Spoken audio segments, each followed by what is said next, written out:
Lors d'une intervention particulièrement marquante, le président Abdelmadjid Tebboune n'a pas mâché ses mots, l'Algérie, fidèle à ses principes, campe fermement sur une résolution équitable de la question du Sahara occidental. En d'autres termes, une issue politique qui respecte scrupuleusement le droit international avec au cœur de cette équation le droit fondamental du peuple sahraoui à choisir librement son destin.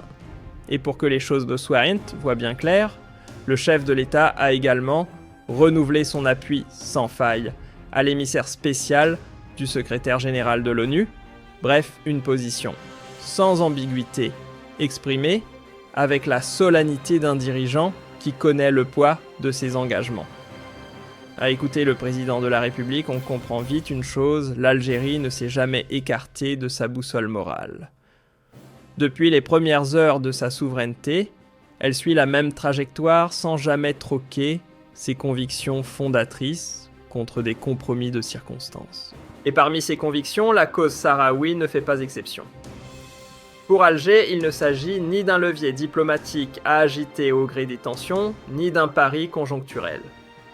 Non, c'est bien plus profond, c'est une lutte qui résonne avec son propre récit national, un combat pour l'émancipation des peuples, directement hérité de l'esprit du 1er novembre. C'est là un engagement viscéral, pas une posture de façade. Quand le président Tebboune revient sur le dossier du Sahara occidental, ce n'est jamais pour répéter de vieilles formules creuses. À chaque fois, il ravive une flamme ancienne, celle d'un engagement constant, profondément enraciné dans l'ADN de la nation algérienne. Ces prises de parole sonnent comme un rappel ici, on ne transige pas avec les principes, et encore moins avec les droits des peuples. L'Algérie reste fidèle à elle-même droite dans ses bottes inébranlables. Et inutile de faire semblant d'être surpris, chaque fois qu'Alger bouge une pièce sur l'échiquier saharien, c'est toute la région qui retient son souffle. Les déclarations du président ne visent ni l'esbrouf médiatique, ni le spectacle diplomatique.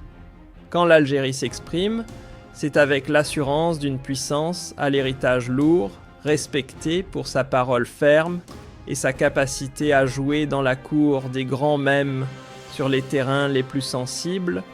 Il suffit parfois d'un simple rappel d'un mot posé sur les principes immuables de l'Algérie pour que certains s'agitent comme si on avait touché à un équilibre fragile. On dirait que la seule constance d'Alger, par sa netteté, suffit à créer des turbulences diplomatiques. Étonnant pas vraiment, prévisible même. Et dans ce climat un peu électrique, voilà qu'un invité de marque débarque à Alger, le président biélorusse en personne. Une rencontre qui n'a rien d'anodin, et que Tebboune lui-même qualifie de symbole d'une volonté partagée, celle d'approfondir un partenariat entre deux nations qui entendent jouer leur partition sur la scène internationale ensemble. D'ailleurs, ce tête-à-tête entre chefs d'État s'inscrit dans une suite logique. Avant cette visite, deux moments clés ont déjà tracé le chemin, les 30 ans de relations diplomatiques fêtées en grande pompe, puis une première réunion intergouvernementale tenue à Minsk saluée pour ses résultats prometteurs. Et ce n'est pas fini, la prochaine étape est prévue à Alger. Quand on sait que la Biélorussie pèse sérieusement à l'ONU et dans le grand échiquier mondial, on comprend vite pourquoi Alger mise sur ce rapprochement. Renforcer ce partenariat, c'est bien plus qu'un simple geste diplomatique, c'est une manœuvre stratégique de haut vol et dans un dossier aussi explosif que celui du Sahara occidental, que Minsk soutient dans le respect du droit international. Ce soutien n'a rien d'anecdotique. C'est un vrai levier. Voilà qui en dit long sur la façon dont l'Algérie joue ses cartes, avec une lecture lucide des enjeux mondiaux et une stratégie pensée pour durer. Mais ce n'est pas tout. Lors de leurs échanges, les deux chefs d'État ont aussi posé les bases d'une coopération multisectorielle de l'agriculture aux machines industrielles en passant par l'énergie, la santé animale, les médicaments et même la recherche scientifique. Bref, un partenariat tous azimuts taillé pour l'avenir. Ce rapprochement avec Minsk ne tombe pas par hasard. Il arrive pile au moment où l'Algérie vient de rebattre les cartes dans le domaine pharmaceutique, mettant un terme à certains monopoles aussi fragiles qu'injustes qui déséquilibraient le marché africain depuis trop longtemps. En tendant la main à la Biélorussie dans ce secteur sensible, Alger ne fait pas que signer un accord technique, elle avance vers un objectif plus ambitieux, récupérer le contrôle de sa santé publique et bâtir une économie industrielle robuste, autonome et rentable. D'ailleurs, le président Tebboune ne cache pas sa satisfaction. Pour lui, le succès des rencontres entre entrepreneurs n'est pas le fruit du hasard, il est le reflet d'un virage économique profond, où l'attractivité de l'Algérie repose désormais sur des fondations concrètes, une diversification assumée et une logique de production qui donne envie d'investir. Dans la suite de leurs échanges, les deux chefs d'État ont élargi le champ de la discussion aux grands dossiers internationaux. Et comme à son habitude, le président Tebboune n'a pas tremblé lorsqu'il a évoqué la Palestine. Sa ligne est claire, inchangée, tant qu'un État palestinien souverain avec Jérusalem pour capitale et dans les frontières de 1967 ne verra pas le jour, il ne saurait être question de paix réelle au Moyen-Orient. Pas de compromis, sur ce point, pas de silence diplomatique. Cette fidélité sans faille à un principe fondamental confère à l'Algérie une place à part, celle d'une voie morale solide qu'on ne peut ignorer dans la région. Et puisqu'on parle de stabilité, les deux présidents ont aussi mis sur la table deux autres foyers de tension, la Libye et le conflit russo-ukrainien. Leur message clair et sans ambiguïté, seule la voie du dialogue, du compromis et du respect du droit international pourra empêcher l'irréparable. Les armes n'ont jamais réglé une crise durablement, la diplomatie, si. Le rôle que joue aujourd'hui l'Algérie en faveur des solutions pacifiques ne tombe pas du ciel. Il s'inscrit dans une tradition diplomatique forgée au fil des décennies, une tradition qui lui a permis de bâtir patiemment mais sûrement une stature respectée sur la scène mondiale. Et ce n'est pas un hasard, chaque fois qu'Alger entre en action, les lignes bougent, et pas qu'un peu. La géopolitique, c'est comme une partie d'échecs à grande échelle. Un seul mouvement bien pensé peut bouleverser l'équilibre du jeu. Et dans cet art-là, l'Algérie avance avec la précision d'un stratège aguerri, jamais à l'aveugle, toujours selon un cap mûrement réfléchi. C'est pourquoi la venue du président biélorusse n'a rien d'un événement décoratif. Ce n'est ni folklore, ni diplomatie de façade. C'est une pièce maîtresse dans une stratégie plus large, celle d'un État qui redessine peu à peu sa zone d'influence. Car dans les coulisses du pouvoir mondial, on le sait, les vraies alliances ne se décrètent pas, elles se construisent à force de constance, de lucidité et d'une bonne dose de réalisme. Du symbole fort que représente la mosquée de Paris, où l'Algérie affiche sans détour sa présence identitaire sur le sol européen, jusqu'à sa voix posée mais ferme au Conseil de sécurité de l'ONU, tout laisse penser qu'une nouvelle ère est en marche. Et entre les deux, chaque prise de parole officielle vient tracer une frontière nette, l'Algérie a ses lignes rouges et elle ne compte pas les flouter. Elle n'est plus seulement un acteur du décor, elle en devient architecte. Alors bien sûr, certains continueront de regarder sans vraiment voir. Ils passeront à côté du mouvement profond qui est en train de s'opérer, mais ceux qui observent, avec lucidité, le comprendront vite, l'Algérie n'est pas en train de réclamer sa place, elle est en train de la reprendre. Une puissance régionale affirmée souveraine dans l'âme qui ne se brade pas, ne baisse pas la tête, et dont la constance impose désormais le respect même aux plus réticents. Et ce n'est pas un événement isolé. Ce type de scénario, on le reverra encore. Car dès qu'Alger entre en scène, l'environnement régional et parfois bien au-delà se réorganise. Pourquoi ? Parce que l'Algérie ne doute pas de ce qu'elle est. Elle sait ce qu'elle pèse, se souvient d'où elle vient. Et surtout, elle sait très précisément où elle va. En observant de près les lignes de force qui traversent aujourd'hui la région, un constat s'impose, on est entré dans une séquence d'accélération historique. Les anciens repères chancellent, les équilibres hérités du passé vacillent. Ce bouleversement n'a rien de spontané. Il résulte d'une collision entre des dynamiques internes des tensions régionales et un contexte international en pleine mutation. Bref, le monde bouge et l'Algérie avance. Ce que nous vivons actuellement n'est pas une suite de faits isolés. Les événements récents s'entrelacent comme les maillons d'une même chaîne, se répondent, se renforcent, jusqu'à provoquer une onde de choc qui redessine en profondeur les stratégies nationales, les réflexes diplomatiques et même la manière dont les États se perçoivent entre eux. Mais cette mutation ne s'arrête pas aux chancelleries et aux réunions feutrées des ministères. Elle infuse aussi dans les rues, dans les médias, dans les logiques économiques des élites et jusque dans les réseaux transnationaux qui en coulisses influencent depuis longtemps le jeu politique sans jamais vraiment s'exposer. Et au cœur de cette transformation, un fait saute aux yeux: les États pris dans un monde éclaté et plus instable que jamais, cherchant à réinventer leur langage diplomatique, à recoder leur posture, à survivre politiquement dans une époque où les anciens repères ne suffisent plus. Les grandes puissances, autrefois piliers incontestés de l'ordre mondial, ne projettent plus la même autorité.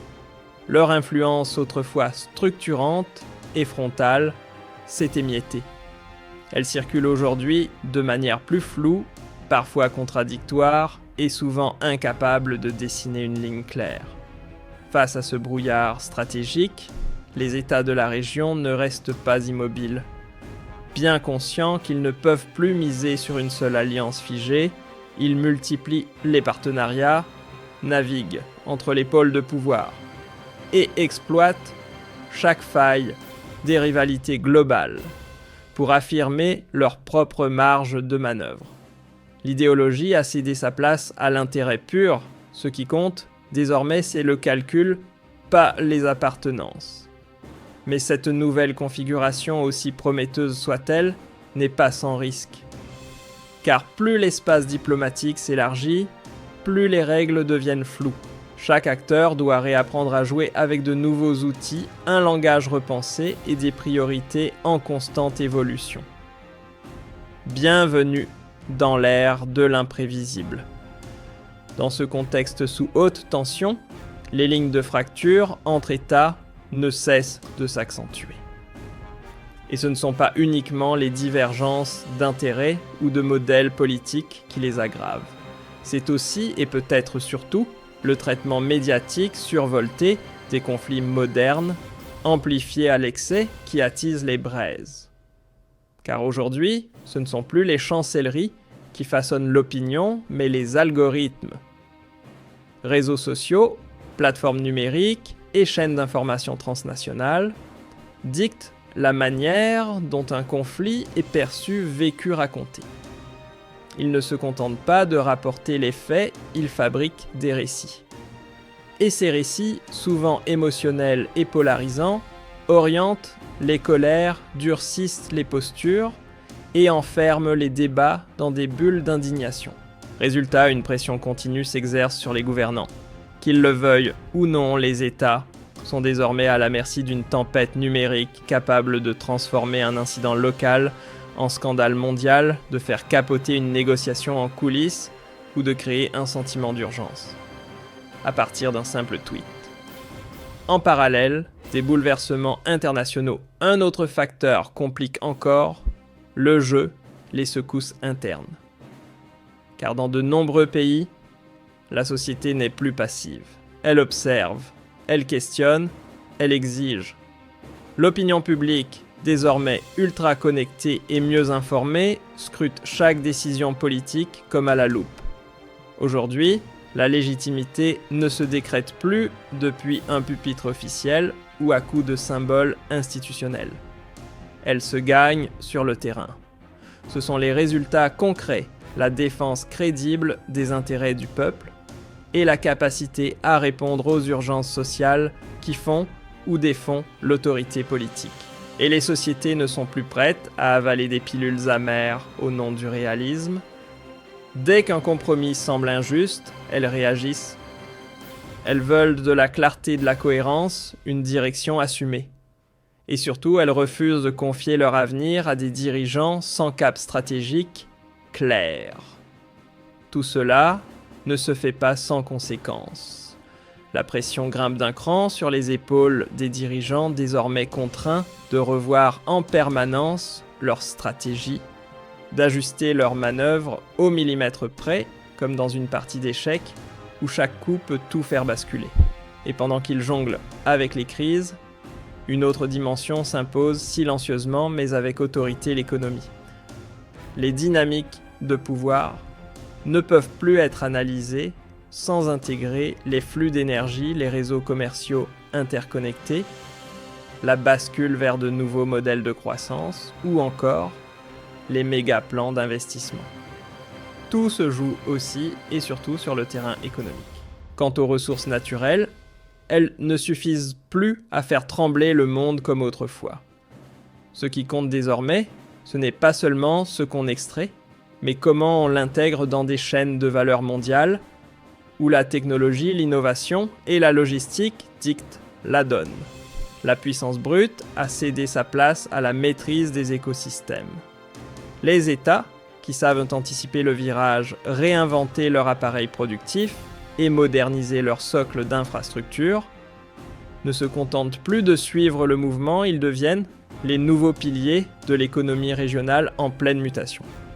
Ils ne subissent pas la transition, ils la pilotent.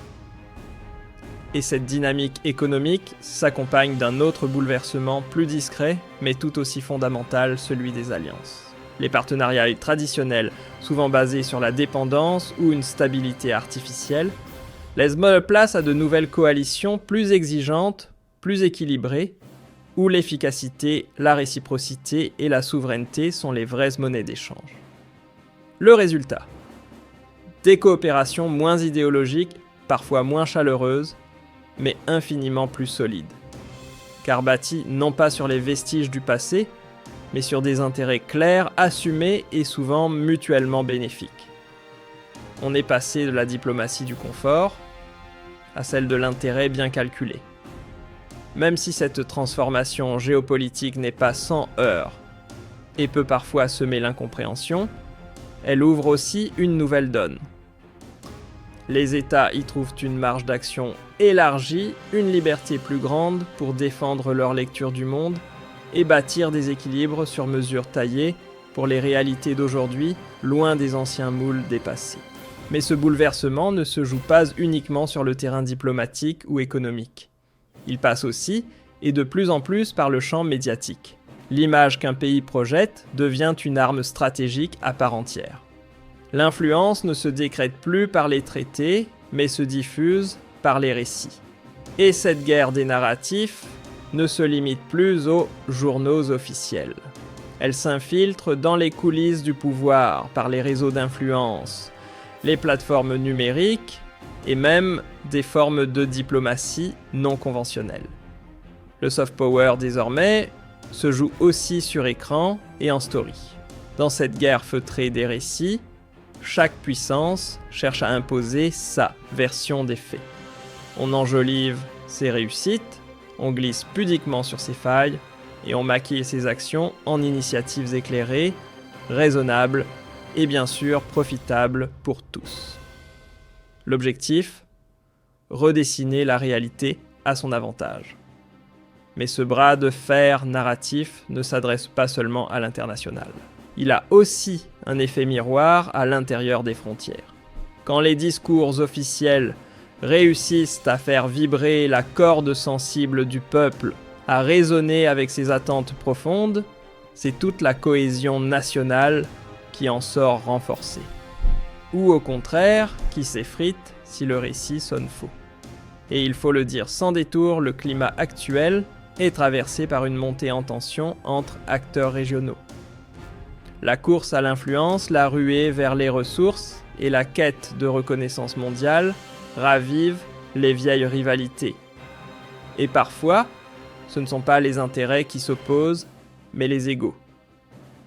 Des conflits bilatéraux qu'on croyait rangés au placard de l'histoire refont surface, ravivés par de nouveaux éléments frontières, contester tensions liées aux diasporas, blessures mémorielles mal cicatrisées, ou encore débats explosifs sur la légitimité des territoires.